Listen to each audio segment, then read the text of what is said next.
of foreign policy failures and contradictions in the last few years, including of course the bombing of Libya, the desire to arm the rebels in Syria, has been the unnecessary provocation of Vladimir Putin.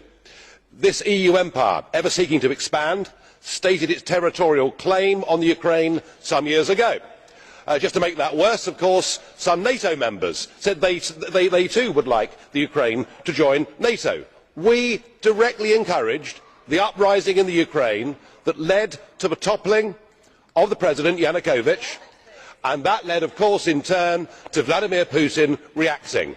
And the moral of the story is, if you poke the Russian bear with a stick, don't be surprised when he reacts.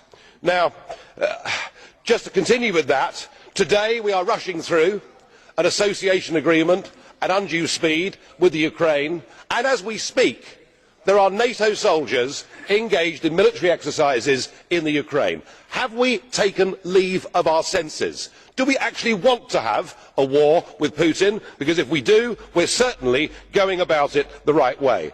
Perhaps we ought to recognise that the West now faces the biggest threat and crisis to our way of life that we have seen for over 70 years. The recent beheadings of the British and American hostages graphically illustrates the problem. And of course we have our own citizens from our own countries engaged in that struggle too.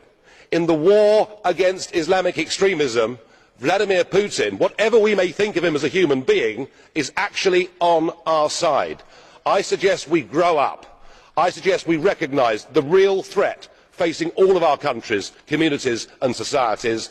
We stop playing war games in the Ukraine and we start to prepare a plan to help countries like Syria, like Iraq, like Kenya, like indeed Nigeria, to try and help them to deal with the real threat that faces us. Let's not go on provoking Putin whether we like him or not.